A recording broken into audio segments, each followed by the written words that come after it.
अतिथि जो बेनीवाल साहब उनका भी बहुत स्वागत है, अध्यक्ष का भी स्वागत है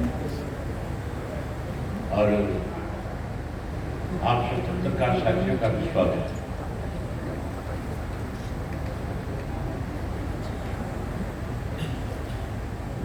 आज इंडियन नेशनल पीपल्स पार्टी और बहुजन समाज पार्टी का हमारे राजनीतिक समझौता हुआ है, एक गठबंधन बना है और ये गठबंधन जो है कोई स्वार्थ का नहीं है।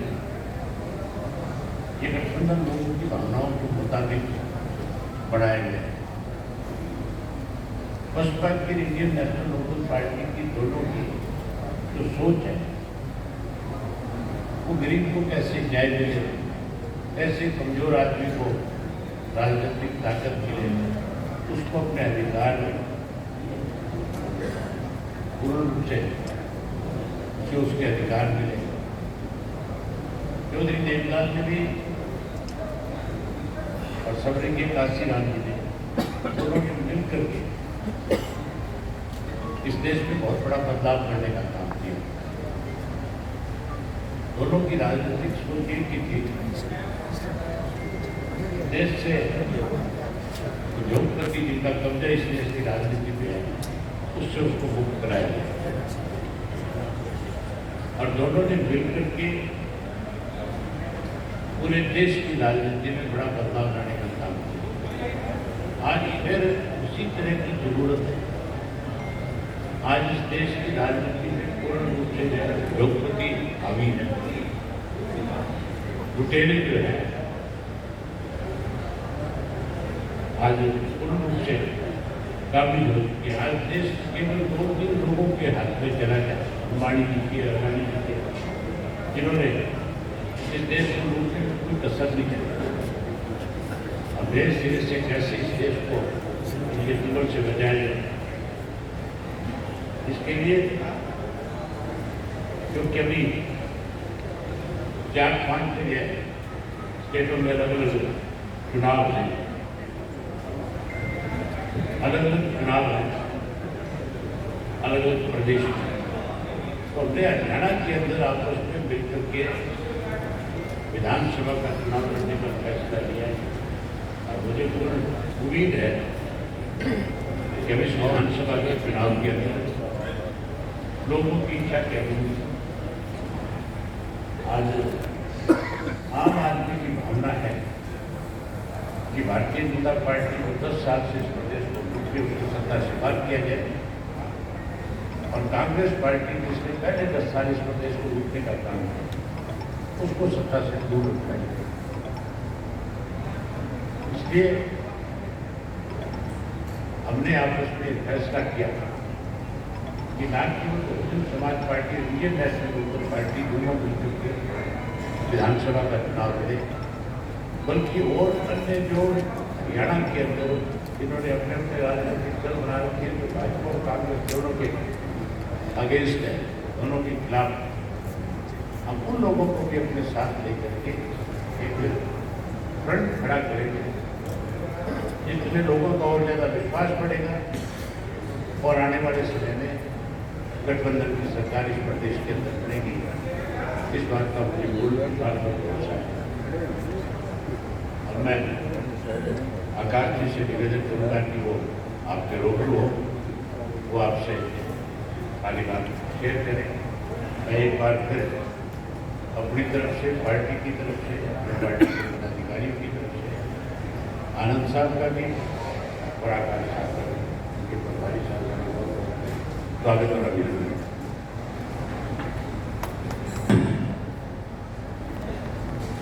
मीडिया बंधुओं, आज इंडिया नेशनल लोकदल के राष्ट्रीय प्रधान महासचिव श्री अभय चौटाला जी, जिनको राजनीति में आगे बढ़ाने के लिए इनके पिता आदरणीय श्री ओम प्रकाश चौटाला जी का पूरा आशीर्वाद प्राप्त है, इनके साथ आज यहाँ मौजूद इनकी पार्टी के सभी छोटे बड़े पदाधिकारीगण तथा हमारी पार्टी के भी बीएसपी के राष्ट्रीय उपाध्यक्ष श्री आनंद कुमार जी, हरियाणा प्रदेश के यूनिट के केंद्रीय कोऑर्डिनेटर श्री बेनीवाल जी, स्टेट अध्यक्ष व अन्य सभी छोटे बड़े पदाधिकारीगण, आप सभी का सम्मान करते हुए अब मैं मीडिया बंधुओं को बीएसपी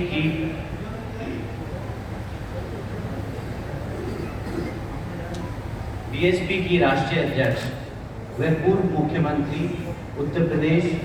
व पूर्व सांसद जो मेरी मार्गदर्शन की है, उनका सम्मान करते हुए उनकी तरफ से ये अवगत कराना चाहता हूँ कि दिल्ली में दिनांक 6 जुलाई को बहन जी व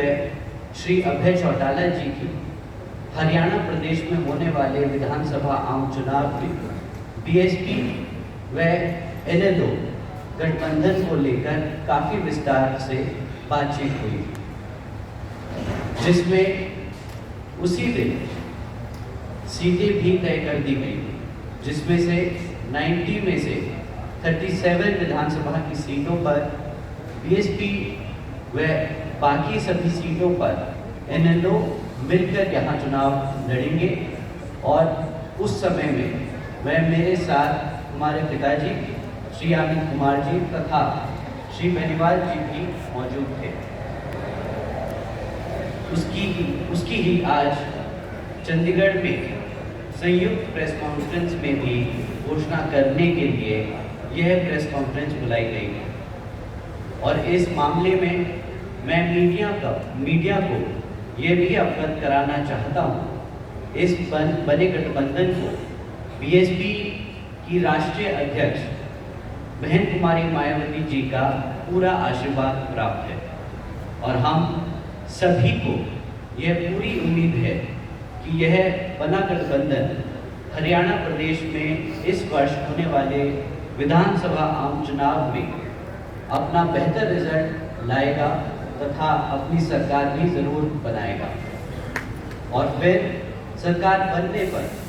बहन जी के आशीर्वाद से वह गठबंधन की ओर से श्री अभय चौटाला जी को ही हरियाणा प्रदेश का मुख्यमंत्री बनाया जाएगा। साथ ही ऐसा हो जाने पर फिर यहाँ हरियाणा प्रदेश में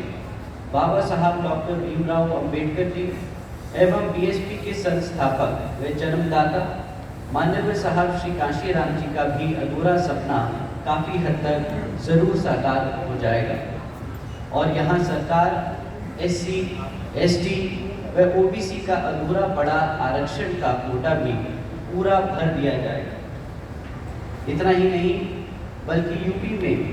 बीएसपी की रही सरकार की तरह यहाँ अन्य सभी क्षेत्रों में भी इनके हितों का प्राथमिकता के आधार पर पूरा ध्यान रखा जाएगा। इनके साथ साथ यहाँ गरीबों, मजदूरों, किसानों, छोटे व्यापारियों एवं अन्य मेहनतकश लोगों के हितों का भी पूरा ध्यान रखा जाएगा। और अब मैं मीडिया बंधुओं से ये भी कहना चाहूँगा कि हरियाणा प्रदेश में हमारा बना ये गठबंधन केवल विधानसभा आम चुनाव तक ही सीमित होकर नहीं रहेगा, बल्कि आगे भी सभी छोटे बड़े चुनाव में यहाँ गठबंधन मिलकर ही चुनाव लड़ेगा। अब मैं अपनी बात यही समाप्त करता हूँ। धन्यवाद। लोगों को सुविधाओं से लाभान्वित करना चाहते हैं। सरकार बनने के बाद सबसे पहले जितनी भी सरकारी नौकरियाँ हैं, इस भारतीय जनता पार्टी ने एक षड्यंत्र के तहत विशेष रूप से अनुसूचित जाति और जनजाति की नौकरियों में जो बैकलॉग था उसको बढ़ने की बजाय किसी न किसी तरीके से उनको उस नौकरियों से वंचित रखने का काम किया। हमारी सरकार बनने के बाद सबसे पहले एससी वर्ग की जो इतनी लंबी 1 लाख की जो नौकरियां हैं वो तुरंत उठा जाएगा। उसके साथ एससी और बीसी उनके हिस्से का कोटा जो कांग्रेस और बीजेपी की सरकार में रहते हुए नहीं दिया जाए, इन्हें वो बसपा गठबंधन की सरकार बन देगी उसको भी दिया जाएगा, पूरा किया जाएगा। हमारी सरकार बनने के बाद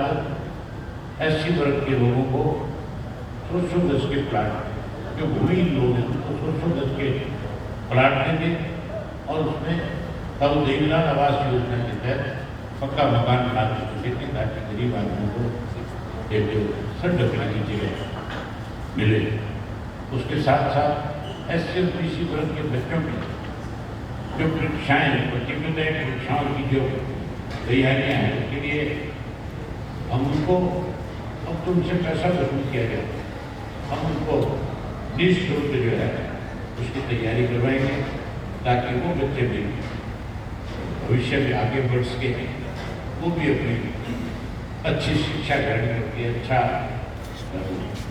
उसके साथ साथ आपकी कोचिंग लेके कोचिंग सेंटर बनाएंगे जिनमें उनको उचित शिक्षा दी जाएगी ताकि वो अच्छे स्थान प्राप्त कर सके, अच्छी नौकरियाँ मिल सकें।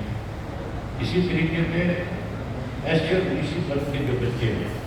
उनकी स्नातक तक की पढ़ाई की उसमें कोई पैसा चार्ज नहीं किया जाएगा, चाहे वो किसी प्राइवेट कॉलेज में पढ़ेंगे, चाहे वो किसी प्राइवेट यूनिवर्सिटी में जाएंगे, चाहे वो किसी कोचिंग सेंटर में जाएंगे। हम उनके पूरे खर्चे की व्यवस्था सरकार बनाने का काम करें। MBBS में एससी और बीसी वर्ग मौजूदा जो कोटे को बढ़ाया जाएगा, जनरल कैटेगरी के बच्चों से जो अनिवार्य बोर्ड जो बढ़ाए जाते हैं हम उसको खत्म देंगे।